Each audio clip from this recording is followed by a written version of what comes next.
eu sou o Gustavo, eu tô fazendo engenharia elétrica, né, com ênfase em eletrônica na USP de São Carlos. Eu tô no meu terceiro ano e tô cursando uma disciplina chamada Aplicação de Microprocessadores, né, ou CEL 0433, né. E um dos projetos que eu fiz para essa disciplina, né, como projeto final, digamos assim, um escopo, né, de conteúdo, é um sistema de dosagem rotativa aqui no Edson 51, né, que é um programa que simula a interface de programação de um microprocessador 8051, né, tanto que está aqui, né, 8051, tá? E aí o projeto conta em si em fazer o motor que a gente tem aqui girar num sentido e contar as voltas nesse displayzinho aqui de 7 segmentos, né? No sentido horário, apertando uma chave SW0 e apertando a chave SW1 ele vai girar no sentido oposto e resetar o contador e contar as voltas normalmente, certo? Então aqui, ó, controlar o motor DC, ó, no sentido horário e anti-horário via as chaves SW0 e SW1. Contar 10 voltas no motor usando o timer, né, como contador de eventos externos. Exibir a contagem que a gente vai fazer de 0 a 9, né, que são 10 valores, em um display de 7 segmentos com anodo comum. Utilizar também o ponto, né, para indicar o sentido da rotação, né. Ao atingir 10 voltas, a contagem ela tem que se reiniciar e ao mudar o sentido, o motor para e a contagem ela zera e reinicia num novo sentido, tá certo? Para isso a gente vai usar esse motor aqui, né? O sensor que é esse risquinho aqui que conta quando passar, o display de 7 segmentos que vai ser esse aqui que eu vou usar, ó, com ABCD e tudo certinho, é o display 3, tá? Está bem aqui, ó. Essas são as entradas dele. E vou usar essas duas chaves de SW0 e SW1, tá? Percebe que são chaves com trava, né? Então, contatos com trava. Certo? Eu vou explicar um pouco por partes esse código, tá? Vou focar mais nos blocos dele, como a lógica ela se interliga, digamos assim. Tá certo? Então, o que a gente pode comentar inicialmente, né? O código ele é feito em assembly, né, como a gente pode ver, né? E eu comecei com esse org00h, né, pelo início do código, porque ele vai indicar pra gente, vai definir o endereço inicial do nosso programa, onde que ele vai iniciar, né? Depois eu dou um ljmp main, que ele vai fazer o desvio para essa rotina principal que eu chamei de main, tá? Depois eu tenho esse org 001bh, né, que é o vetor da interrupção desse timer 1, tá certo? Que é uma interrupção para a gente parar a contagem, né, quando a gente deseja. Porque quando a gente quiser parar, sei lá, ele contou 7 voltas num sentido, eu preciso que ele volte no outro e ele pare a contagem. É por isso que eu tenho que dar isso daqui. E aí eu dou a mesma coisa, o LJMP, para ele ir para essa subrotina aqui, esse ISRT1 que eu chamei. Tá? Aí eu defini algumas variáveis, né, que armazenam alguns valores, por exemplo, esse conteante é uma variável que armazena o valor do contador para detectar uma borda de subida desse clock aqui, que eu estou usando como 5 no meu cristal. E essa outra variável de estado que armazena o valor anterior das chaves para detectar a mudança, né? Tá até erradinho aqui, mas eu vou corrigir assim, que é melhor. Da anterior às chaves para detectar a mudança. Ele fica detectando as chaves para ver qual que é o sentido que ele faz, tá? Então isso é os meus vetores iniciais. Depois eu parto para o meu main, né? Que é meu código principal, vamos dizer assim, né? A primeira coisa que eu faço, então, é configurar esse timer para um modo contador de 16 bits, né? Como que eu faço isso? Eu defino o tmod nesse endereço aqui, que é o 50H, certo? Se eu colocar tmod aqui, eu preciso que o T1, que é esse M1, precisa ser 1. Por isso que eu defino 50H, para esse cara ficar 1 e ele ficar no modo contador de 16 bits, tá? Depois eu configuro as interrupções que eu falei que eu quero que ocorra, né? Aí eu seto o bit ET1 e o EA, seto o bit, boto o bit 1 lá, né? Que ele, o primeiro ele habilita a interrupção do timer 1 e o outro adiciona interrupções globais no meu código, né? Depois eu inicio as variáveis, né? No registrador 0 eu mando o valor 00H, que então no registrador 0 ele vai ser colocado as voltas de 0 a 9, né? No sentido horário.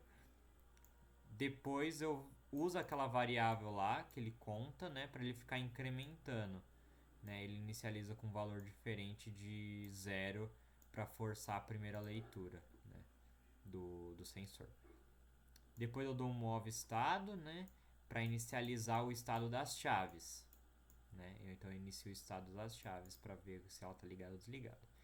Depois eu dou um clear, né, no F0 para armazenar o sentido. Se ele é 0, vai ser sentido anti-horário. Se é 1, ele vai ser no sentido horário. Tá? Aí nisso eu inicio um timer 1 para ele começar a contagem. Então eu dou um move para esse registrador que eu coloquei. E o 7 bit do TR1 para ele ligar o primeiro timer. Tá certo? Depois a gente precisa inicializar o motor, porque inicialmente ele está parado. E aí eu preciso dar um clear nos pinos dele, né? O pino de controle de cada sentido, porque dependendo do estado que está a chave por causa do F0, ele vai girar num sentido ou em outro, tá? Mas inicialmente ele vai estar parado. E aí para verificar esse sentido, eu fiz uma subrotina de um loop, né, que fica verificando toda vez o sentido da chave, o sentido do motor, né?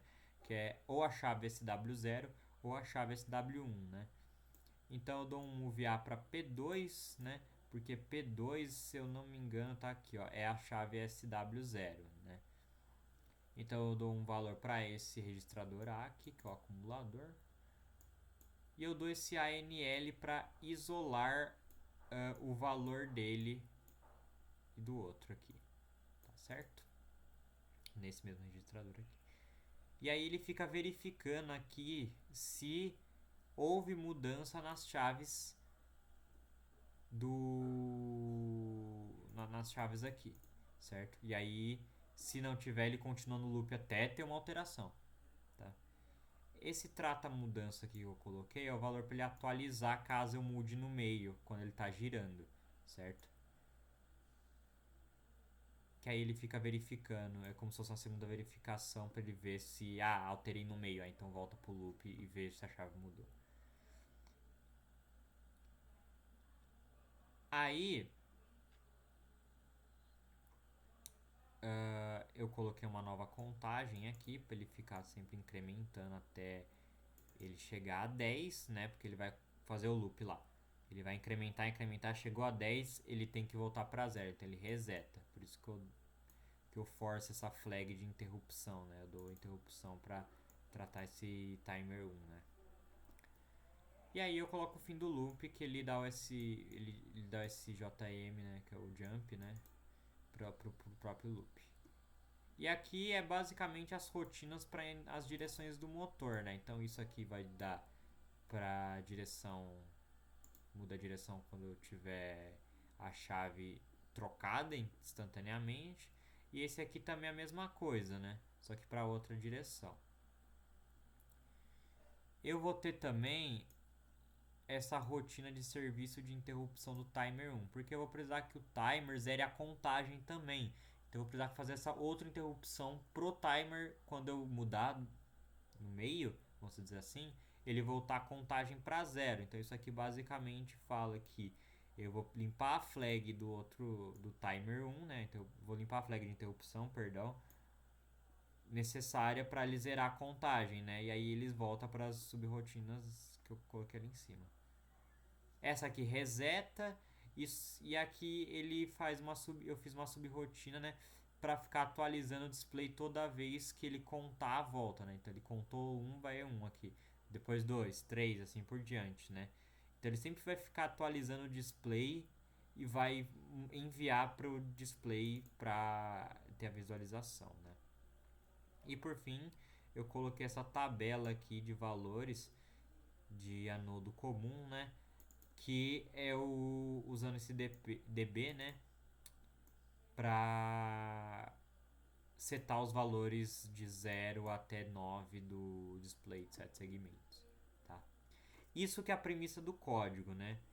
E no funcionamento ele tá assim. Eu estou usando 5 para vocês verem. Ele deu 1 aqui embaixo porque é para forçar a contagem, tá certo? Foi a maneira que eu consegui encontrar para começar. Então se eu apertar a chave 0,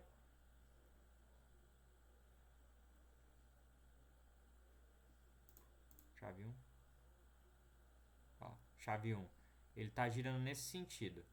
E ele vai contando, tá vendo? Tá contando até chegar em 9, 8, 9, aí vai para 0. Foi para 0. E aí continua a contagem. Se eu desativar e ativar 0, ele para e volta para o sentido contrário. Então agora ele está no anti-horário. E o ponto decimal está desativado porque está no sentido anti-horário. Tá certo? E ele acontece a mesma coisa. Ó, ele vai contando, incrementando, até chegar no 0 de novo, que é 10. Aí volta. Aí se eu quiser trocar, ó, ele vai parar e vai girar para outro sentido. Mas ele sempre reseta, ó. Vamos parar aqui no, sei lá, no 5. Eu vou desativar a chave, ó. 5. Parou, resetou e começou a contar de novo as voltas. Certo? Então esse é o projeto basicamente falando, tá certo? O código desse vídeo aqui, o link, eu vou colocar aqui no começo, tá? Aqui tá sem, porque eu vou ainda postar o vídeo. Mas vai estar aqui, tá? E só copia o arquivo, tá? Que eu mandei no E-Disciplinas e aí você consegue acessar o vídeo, tá? Mas vai estar público, provavelmente, tá? Mas é isso, viu? Muito obrigado aí quem assistiu, tá? Um grande abraço, fiquem com Deus, tá? Até mais. Obrigado.